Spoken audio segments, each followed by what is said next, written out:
Саламатсыңарбы? 10 класс адам жана коом сабагы. Мугалим Шералиев Эмил. Сабакка кунт коюп көңүл бурабыз. Кайтарым байланышка чыккыла. Бүгүнкү сабакта адамдын жана жарандын укугун сактоонун мамлекеттик кепилдиги, жарандык укук жана анын функциялары, жарандык укуктук мамилелер, бүтүмдөр, келишимдик мамилелер ушул темалар боюнча маалымат аласыңар. Жарандык укук бул жарандардын өз ара жана жарандар менен юридикалык жактардын ортосундагы мамилени жөнгө салган укук тармагы болуп эсептелет. Жарандык укук жеке укуктардын ортосундагы мамилелерди аныктаган укуктар жана милдеттер жөнүндөгү илим. Жарандык укуктун функциялары коомдогу жүрүм-турумдарын тескейт, укуктун бузулушун эскертет, алдын алат, адамдардын жана юридикалык тараптардын үлгүлүү жүрүм-турумдарын шарттайт, укук бузууларга карата мажбурлоочу чараларды колдонот. Жарандык укуктун булактары негизинен Кыргыз Республикасынын Конституциясында белгиленген жана Граждандык кодексте белгиленген. Жарандык укуктук мамилелер жарандык укуктун нормалары тарабынан жөнгө салынган коомдук мамилелер, мүлктүк жана мүлктүк эмес мамилелердин тең укуктуу көз карандысыз катышуучуларынын алардын субъективдүү укуктарынын жана милдеттеринин бардыгын билдирген юридикалык байланыш. Жарандык укуктук мамилелердин элементтери объективдүү жана субъективдүү болуп бөлүнөт. Жарандык укуктук мамилелердин объектилери интеллектуалдык эмгек натыйжалары, жеке мүлктүк эмес баалуулуктар болуп саналат. Ал эми жарандык укуктук мамилелердин объектилери буюмдар, акча баалуу кагаздар, жумуш, кызмат көрсөтүүлөр, мүлктүк укуктар жана милдеттер болуп эсептелет. Жарандык укуктук мамилелердин субъектилери физикалык жактар, юридикалык жактар мамлекет тарабынан болуп саналат. Жарандык укукка жөндөмдүүлүк жарандык укукка жана милдеттерге ээ болуу жөндөмдүүлүгү жаран төрөлгөн учурдан башталып жашоосунун аягына чейин коштоп жүрөт. Жарандын аракетке жөндөмдүүлүгү жарандын өз ара аракеттери менен жарандык укукка ээ болуу жана аны жүзөгө ашыруу, өзүнө жарандык милдеттерди алуу жана аларды аткаруу жашы жеткенде, башкача айтканда 18 жашка толгондо пайда болот. Жарандын укукка жөндөмдүүлүгү менчиктөө укугу менен мүлккө ээ болот, бүтүмдөрдү түзөт жана милдеттемелерге катышат, жашаган жерин тандап алат, автордук укукка ээ болот. Жарандын аракетке жөндөмдүүлүгү төрөлгөндөн баштап 6 жашка чейинки балдар толугу менен аракетке жөндөмсүз. Ал эми жарандын аракетке жөндөмдүүлүгү 6 жаштан 14 жашка чейинки балдар майда турмуш тиричилик бүтүмдөрдү өз алдынча жасай алышат. Ата-энеси башка мыйзамдуу өкүлдөрү аларга атайын берген каражаттарды сарптай алышат.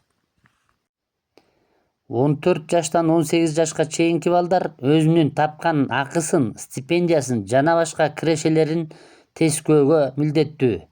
Илимий, адабий жана көркөм өнөр, көркөм сүрөт же өзүнүн интеллектуалдык ишмердигин мыйзам менен корголуучу натыйжаларда автордук укугун жүзөгө ашырууга милдеттүү.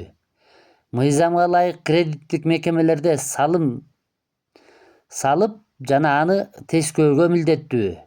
Мыйзамда турмуш тиричилик келишимдерин жана башка бүтүмдөрдү түзүүгө укуктуу болушат.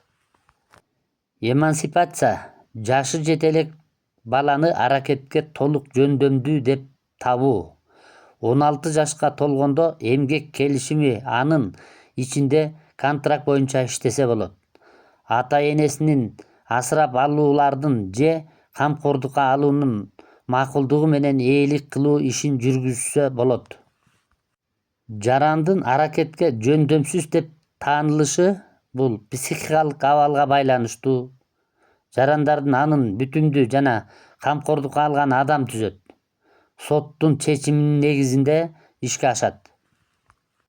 Ошондой эле юридикалык жак менчигинде же башкаруусунда мүлкү бар жана өзүнүн милдеттенмелери үчүн ушул мүлкү менен жооп бере ала турган, өзүнүн атынан башкалар менен келишим түзө ала турган уюмдарды айтабыз.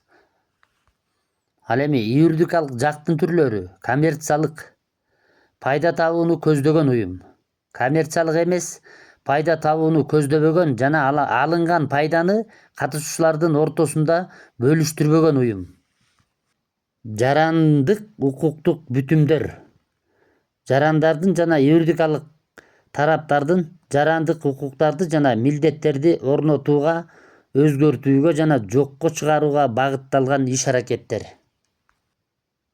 Жарандын бүтүмүнүн формалары ооз-эки түрүндө, жазуу түрүндө, жөнөкөй түрүндө жана нотариалдык түрүндө болот. Менчик укугу бул мыйзам актылары тарабынан таанылган жана корголгон жарандардын жана юридикалык жактардын өзлөрү каалагандай ээлик кылуу, пайдалануу жана башкаруу укугу менчик укугу деп аталат. Ал эми менчик укугунун түрлөрү: ээлик кылуу, пайдалануу, башкаруу жана башка. Мүлктүк укуктар: чарбалык жүргүзүү укугу. Милдеттенмелер: жарандык укукка негизинен келишимден жана башка бирөөгө зыян келтиргендиктин натыйжасында келип чыгат. Келишим: жарандардын укуктарын жана милдеттерин белгилөө, өзгөртүү же токтотуу максатында эки же бир нече жактан макулдашуусу жана катышуусу менен түзүлгөн укуктук документ келишим деп аталат. Келишимдин түрлөрү: жарандардын ортосунда, жаран менен уюмдардын ортосунда, уюм менен мамлекеттердин ортосунда жана башка жерлерде келишим түзүшөт. Келишим түзүүнүн жалпы жоболору: Кыргыз Республикасынын жарандык, эмгек жана административдик кодекстери боюнча, Кыргыз Республикасынын өкмөтүнүн министрликтердин, уюмдардын келишимдер боюнча чыгарган жоболору аркылуу жөнгө салынат. Ал эми келишимдин түрлөрү: соода-саттык келишими, эл аралык келишимдер, эмгек келишими, жааматтык келишим, ижара келишими, кызмат көрсөтүү келишими жана башка түрлөрү бар. Эл аралык келишимдер, кызмат көрсөтүү келишими, эмгек келишими бул жерде сүрөттө көрүнүп тургандай. Жарандык укуктарды коргоо: укукту таануу, укук бузулганга чейин болгон абалды калыбына келтирүү, бүтүмдү жараксыз деп табуу жана анын жараксыздыгынын кесепеттерин колдонуу, мамлекеттик органдардын же жергиликтүү өзүн-өзү башкаруу органдарынын актысын жараксыз деп табуу, моралдык зыянды компенсациялоо, укуктук мамилелерди токтотуу же өзгөртүү болуп эсептелет. Эми жаран менен уюмдардын мүлк талаштары жарандык укук менен жөнгө салынат, же административдик укук менен жөнгө салынат, же кылмыш кодекси, же социалдык укук менен жөнгө салынат. Ушуну менен балдар сабагыбыз аягына чыкты. Көңүл бурганыңарга чоң рахмат. Саламатта калгыла.